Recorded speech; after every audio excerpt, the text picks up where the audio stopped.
Bienvenue chez Ask Stago, le podcast fournissant des réponses d'experts à vos questions d'experts en hémostase. Bienvenue dans ce nouvel épisode d'Ask Stago. Je suis Audrey Carlo et j'ai le plaisir d'animer cette nouvelle émission sur le thème de la digitalisation dans les laboratoires d'analyse médicale. Et vous connaissez déjà très bien notre invitée du jour, Cécile Ourquet. Cécile est normalement mon binôme dans cette émission, mais elle est aussi notre responsable de gamme pour les e-solutions et services chez Stago. Elle est donc naturellement notre experte du mois. Bonjour Cécile. Bonjour à tous. Et oui, j'ai cette position pour cet épisode. Audrey, vas-y, je suis prête, j'attends tes questions. Merci Cécile. Donc tu représentes la digitalisation de notre offre, mais j'ai l'impression que c'est un peu un terme qu'on entend à toutes les sauces, si tu me permets l'expression. Peux-tu nous définir vraiment ce que c'est que la digitalisation, s'il te plaît ? Alors j'aime toujours commencer par une petite question. Audrey, aujourd'hui, tu pars en voyage. Comment vas-tu acheter tes billets de train ? Sur Internet ou sur l'application correspondante. Et je pense que même toutes mes factures, je fais comme ça. Oui, et ben voilà, ça c'est grâce à la digitalisation, personne n'ira encore au guichet, on est tous habitués à avoir l'information directement. La digitalisation, c'est aujourd'hui la 4e révolution industrielle, elle a changé et simplifié tous les processus d'utilisation globale dans de nombreuses industries, qu'elle soit l'industrie du voyage, c'est peut-être ce qui est arrivé le premier qui a changé nos vies. Par exemple, pour nous, il est complètement normal aujourd'hui de voir en temps réel l'arrivée d'un avion, de voir s'il y a du retard sur un train, ou même de réserver nos rendez-vous sur des plateformes pour nos médecins en ligne. Je ne vais pas en citer, mais il y en a plusieurs. Et bien sûr, les techniques de laboratoire sont également axées sur l'automatisation et l'industrialisation de la pratique avec des analyseurs. Donc, au cours des dernières décennies, on a vu la numérisation arriver, principalement avec des politiques axées sur les données. Vous avez commencé à avoir des connexions au LIS, par exemple, et ça a totalement et complètement simplifié la vie du laboratoire et changé le flux de données. Et c'est ce qu'on appelle la digitalisation des laboratoires. Et dans quelle mesure est-ce que cette révolution numérique, finalement, aide vraiment le laboratoire alors, c'est là où on allait plus loin. Maintenant qu'on avait automatisé, par exemple, tout ce qui était traitement de la donnée, on pouvait répondre à différentes choses. Déjà, les laboratoires ont des exigences croissantes en termes de productivité. Alors, vous avez besoin d'outils pour optimiser votre temps. On en a déjà parlé, les règles d'expertise ou de validation, maintenant, vont vous permettre de vous concentrer que sur la donnée qui est importante de voir. Et ils doivent surveiller, par exemple, avec des tableaux de bord ou des indicateurs clés. Le deuxième défi est que nombreux laboratoires souffrent d'une réduction du personnel disponible. Donc ça va être un peu pays dépendant, mais par exemple, c'est le cas de l'Australie, où il y a vraiment une pénurie. Et on doit donc faire plus avec moins de personnes. Et parfois aussi s'adapter à des politiques nationales où on va peut-être réduire les remboursements et les budgets de santé. Et le troisième point, c'est le dernier défi, et le manque d'expertise. On l'a vu, les techniciens, ils deviennent de plus en plus multipaillasse. Alors, c'est pas dénigrant du tout ce que je vais dire là. Les instruments, ils sont aussi de plus en plus complexes. Donc, en fait, on a un changement un peu du métier de technicien qui part de la biologie technique et qui devient de plus en plus un ingénieur qui a traité des PC, des connexions, des imprimantes ou des choses comme ça. Donc, bien sûr, ça va être dépendant. Si vous êtes dans un laboratoire de spécialité, vous allez encore garder peut-être un peu plus ce côté scientifique, mais c'est quand même la réalité de bon nombre d'organisations dans le monde, surtout pour les grands groupes. Oui, et puis quelque part, un laboratoire est aussi plus ou moins spécialisé globalement.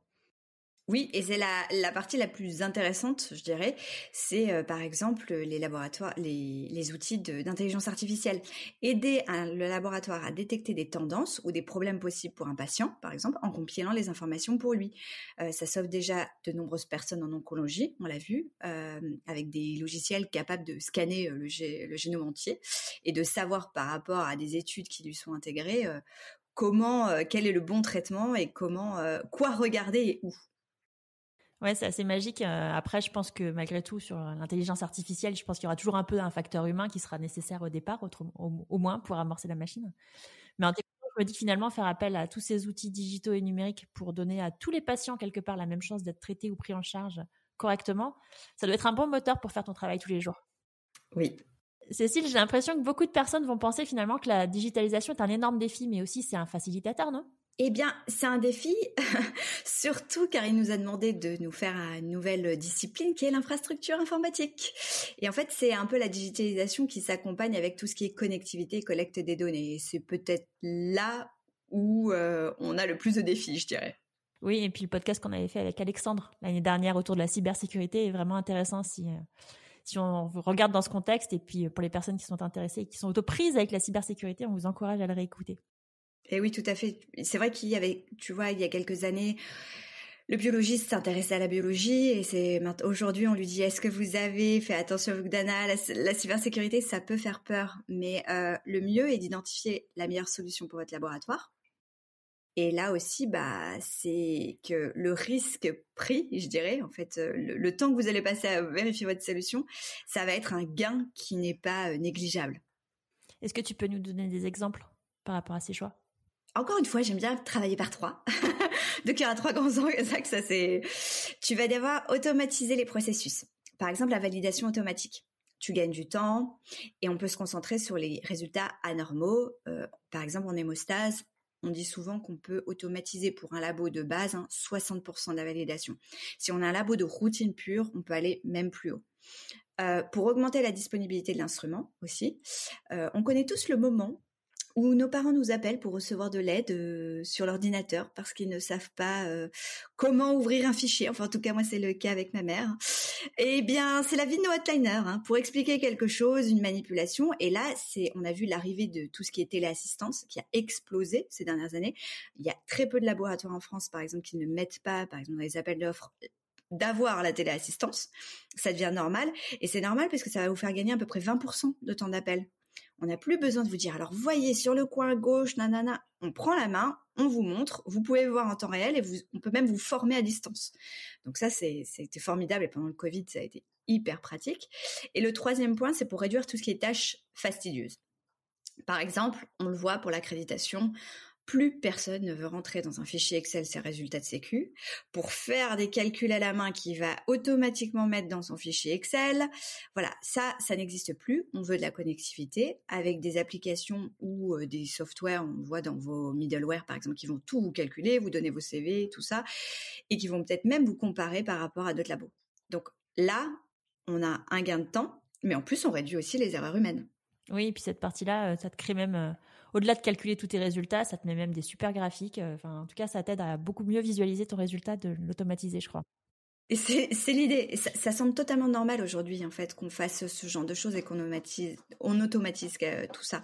Ça l'était pas il y a quelques années. Et donc, tu crées ces solutions numériques. Est-ce que tu as un peu un dogme ou une recette pour faire et créer ces outils ?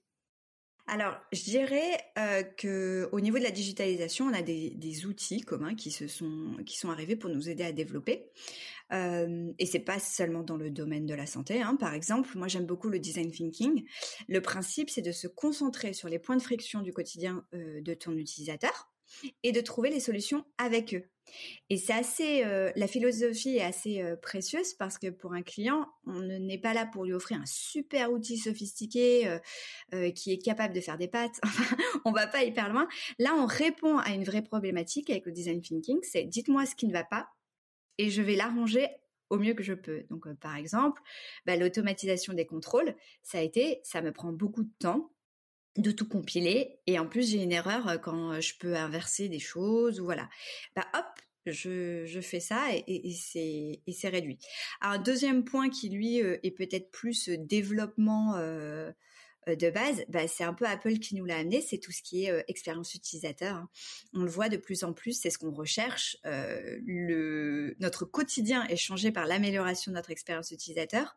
Moi, je me rappelle de Windows 95, où je comprenais rien aux fenêtres, et puis maintenant, on met quelqu'un sur Windows, ça paraît beaucoup plus inné. C'est toutes ces choses qui sont arrivées avec des icônes claires, de l'intuitivité. Voilà, c'est une science, l'ergonomie, c'est même une neuroscience. Donc, il faut des couleurs qui prennent pas la tête, qui sont faciles à voir, des écrans pour lesquels on peut travailler tous les jours dessus et pendant longtemps. Mais bon, je pourrais en parler encore longtemps. Oui, c'est ce que j'allais te dire. Ça se sent que t'es passionnée par ton sujet, mais on est un peu proche de la fin de notre épisode. Est-ce que tu as un dernier message à partager avec nos auditeurs, s'il te plaît ? Défiez-nous. Osez demander l'automatisation quand c'est possible. Osez aussi voir là où on pourra vraiment vous aider davantage dans votre quotidien. Ne sous-estimez pas du tout les gains rapides. Par exemple, simplement connecter votre instrument va vous permettre de connecter votre data, de compiler la data, et tout ça en prenant soin bien sûr de la cybersécurité. Tu l'as mentionné. Je pense que c'est le seul point avec le digital où il faut être attentif. Et vigilant. Merci Cécile pour toutes tes informations. J'espère que tu t'es amusée comme invitée à ce podcast, mais la prochaine fois, je te préviens, tu reviens en animatrice avec moi. Hein.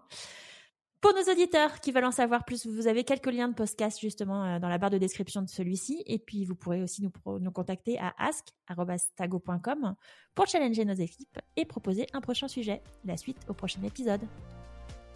Merci pour votre écoute. Ce podcast vous est proposé par Diagnostic Astago. N'hésitez pas à nous suivre sur LinkedIn ou Twitter et de vous abonner à la série de podcasts Ask Stago sur votre plateforme préférée. Diagnostic Astago, diagnostic is in our blood.